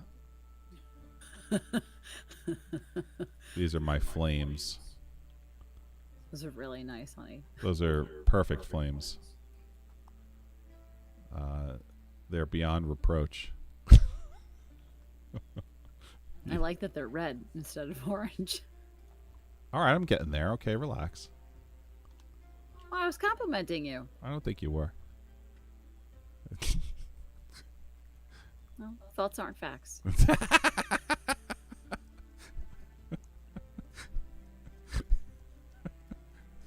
Oh, now you got a two-tone thing going on. That looks great. You like that? It's yeah. I got to move you over for a second here, because I am serious about my fire effects. You literally just put me in a tree. It'll be okay. All right. Okay. There we have it. Add some yellow for a 3-tone. Yeah, there isn't. I mean, I've got kind of like a pale mustard here, you know. That's yellow. That's yellow. All right. Pale mustard is indeed yellow. It's not white. It's, opaque clear. All right. So you've started a forest fire.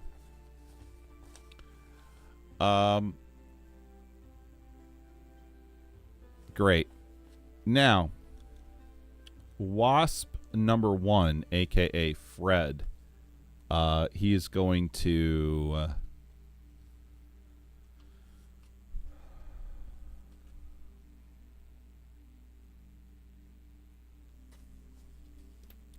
hold on.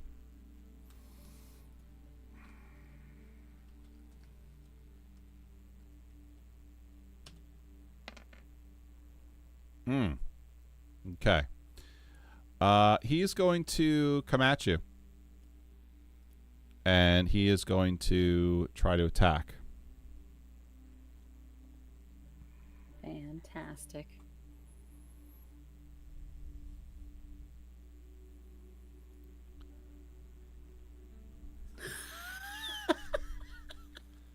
Christian. And the wasp is going to attack you. He rolls a d20. Does a 16 hit you, Eloise? Oh. Unfortunately, it does. Eloise, you take 5 damage. Crap, now I'm down to 3. No bueno.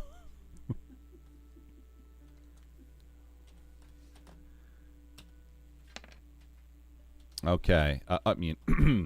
Okay. The other wasp, because of all of the fire, has decided to fly away. Goodbye.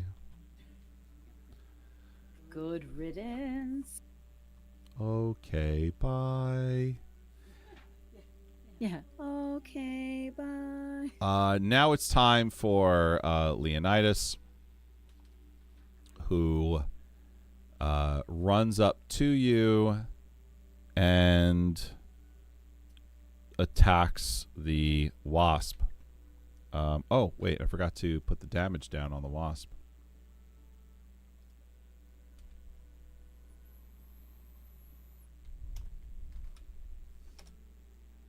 What is that? Okay. I don't know why that's there. That makes no sense. Okay. Can everyone see what's going on here? Just take a quick look at the stream. All right. Looks like the fire effects are getting in the way of some stuff here going on with my wasp, so I'm gonna have to remove that. My incredible and believable fire effects.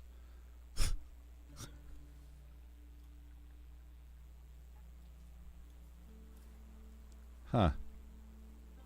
That's weird. You can't see the health bar for the wasp. I wonder why that is.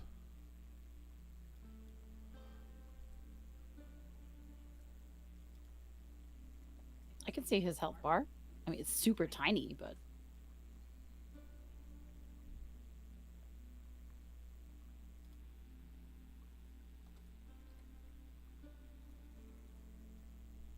Wait, how does he have... Wait a minute. I'm seeing 6 out of 6 over here. How does he have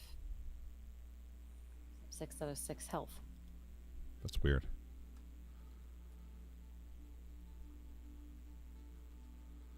Okay. All right, how's that? Can you see that now? No. Okay, hold on. It's just a tag that I have to do here. Give me a second.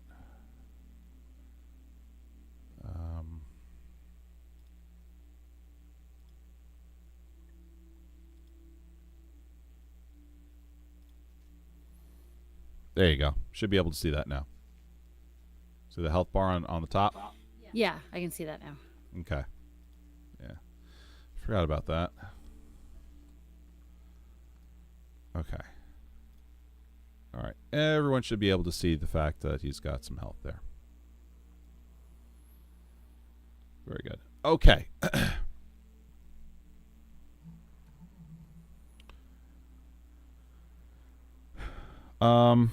Okay, so Leonidas is going to attack. He's got his spear in both hands, so that means that he gets to roll a d8 if he hits. So he rolls 1d20 plus 2. Let's see if Leonidas hits. 1d20 plus 2. Oh, wow, 15. Nice. Okay, that's a hit. So let's roll 1d8.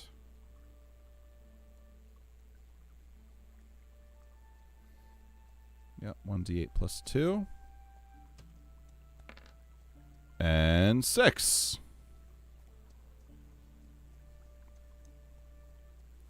Okay, so your flames have hit the wasp, and it starts to it's engulfed in flames right now and burning very badly. And the wasp gets closer to you as a result. So you've got this burning wasp that's right in your face. And then Leonidas charges right up next to you and takes his spear with 2 hands and thrusts it into the body of the wasp. And you hear kind of like a crunch and a crack as the spear tip pushes through, kind of like a hard sort of carapace that's around the wasp. And now, Eloise, it is back to your turn. What would you like to do? This thing is burning. It's got a really bad spear puncture inside of it. What do you do?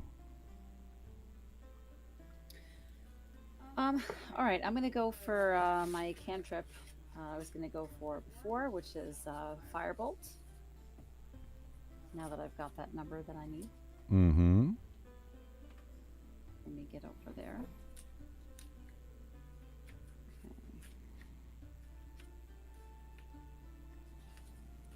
Okay. All right, so Firebolt. So, I have to do a ranged spell attack to see if I hit him first.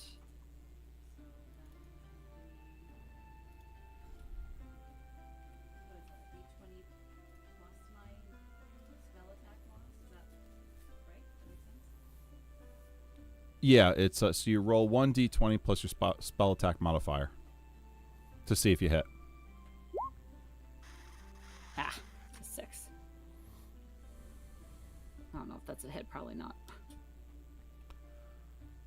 No, unfortunately, that does not hit. All right. Do you have any bonus actions?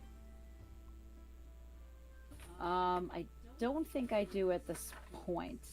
No. Okay.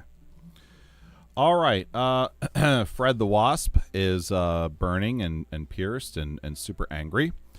And he dodges your firebolt, which whizzes right past his wings, and he turns his stinger toward Leonidas.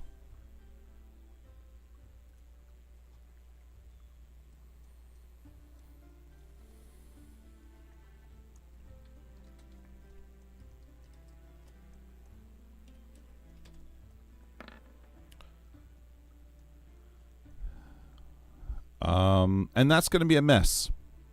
He thrusts his stinger at Leonidas, who deftly maneuvers out of its way. And now Leonidas has a chance to attack. He is going to take that chance.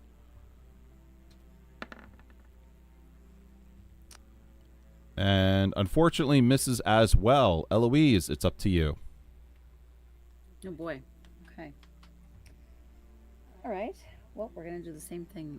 You know what? Actually, no, we're not gonna do the same thing. We are going to use a melee weapon attack.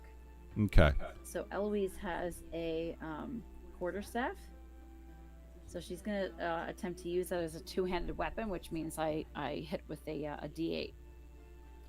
So let me see if I hit him. Okay. So Cole in the chat room's asking, how do you determine if it's a miss or a hit? Great question. So every enemy and every character inside Dungeons and Dragons has an armor class. You roll a d20 and you add whatever modifiers might apply. And if that number that's rolled equals or exceeds the armor class, then you've got a hit. So this is really great. For the first session, we have our first crit. Fantastic. So a 19 meets or exceeds the Wasp's armor class, which. So Cole asked the question. I'm usually, when it comes to bad guys, the dungeon master is not going to share with the armor classes. That's called metagaming, and you want the players to be immersed in the game. And if they're thinking about hitting an armor class, then they're really more concerned about the numbers and not their imagination. But to kind of help you out here, Cole, the Wasp has an armor class of 12. So Jenny rolled a 19 rather. Obviously, that's greater than 12, so that's a hit. If she rolled an 11, that would have been a miss. Now, at our table, a 19 or a 20 is a critical hit. So Jenny's going to roll her damage dice, and whatever she rolls, she doubles it. That's what a critical hit is. It's doubling your damage dice. All right, here we go. So I use it as a two-handed weapon, so it's a D8. Let's see. Oh, oh man, that's awesome. 7. So that 7 now becomes a 14 because of the 19 that got rolled. Okay. And what were you striking with again, hun? A quarterstaff, which I used as a two-handed weapon. Okay. So you take your quarterstaff and you raise it above your head and filled with female motherly instinct for the 4-year-old girl that is frozen in fear, clutching to you and Leonidas. You swing with this heavy oak, unforgiving quarterstaff, and you bash the Wasp right on its head, and it splats and spurts all over the place. Green goo splatters on you and Leonidas as it comes crashing down to the ground in 3 pieces, dead. Oh my gosh. Oh, it's all over me. Oh my gosh. Great, now I have to bathe myself again. Oh, do not eat this. Disgusting, Leonidas. Go in the water like a normal person. Okay. Congratulations. You have repelled the giant wasps. Unfortunately, you've created a forest fire. Well, hey, I'm not terribly sad about that because they've got creatures in there that are, tearing the town apart. So, kind of happy about it, actually. All right. You have soundly defeated both wasps, and a defeat in Dungeons and Dragons does not necessarily mean that you've killed the creature. One of the great things about Dungeons and Dragons is that you can defeat a creature if it runs away from you due to an action that you've created or something you've done. Or maybe you talked a creature down that was originally going to attack you, and you're like, oh, hold on a second here. Let's talk about this. And now you've turned, a hostile enemy into someone who's willing to listen to you. That's still a defeat. You overcame. Defeat is not a kill in Dungeons and Dragons. It's overcoming the obstacle. And when you overcome obstacles, you're going to be awarded experience. So you're getting experience for both wasps, including the one that ran away. And then I'm also going to award experience for the role-playing and the investigation. Sweet.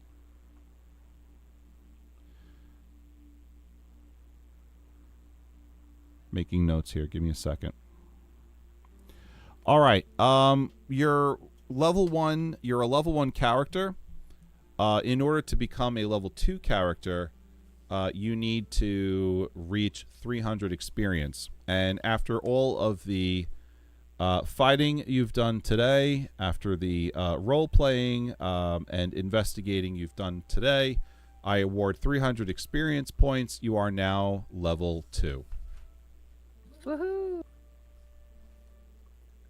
Congratulations.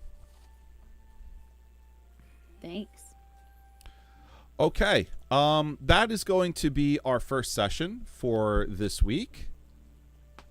Next week, next Friday, we'll have session 2, where we level up. Our characters are going to be already leveled. We're going to take care of that off stream. And Eloise and Leonidas are going to figure out what they're going to do now. Not only with this mystery of, who's raiding at night this sleepy little village, but what are they going to do about this forest fire that they accidentally created?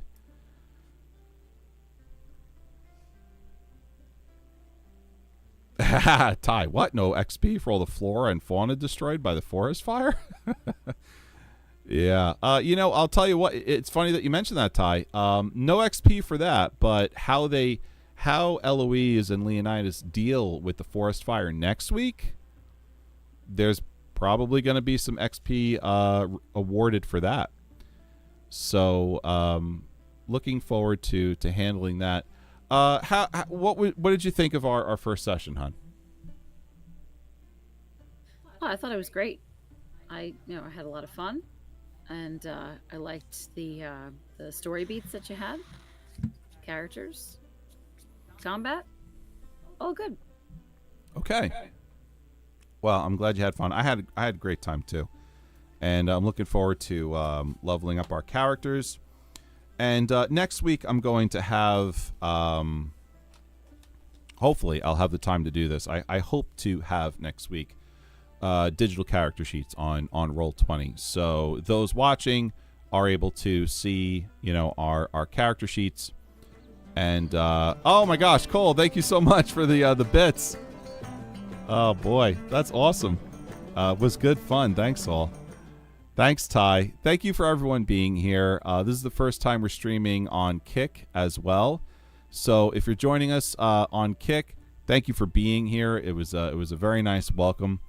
Thanks for hanging out with us here on Twitch and also on YouTube as well. You can catch the replay on YouTube. And you could always follow us on X at Paladin's Tavern. We're on YouTube at The Paladin's Tavern. We're on Kick at The Paladin's Tavern. Of course, right here on Twitch, twitch.tv/The Paladin's Tavern. Take care, everyone. Have a great night. I'll see you back on Monday for Lord of the Rings Online at 11 p.m. Eastern. Have a good night.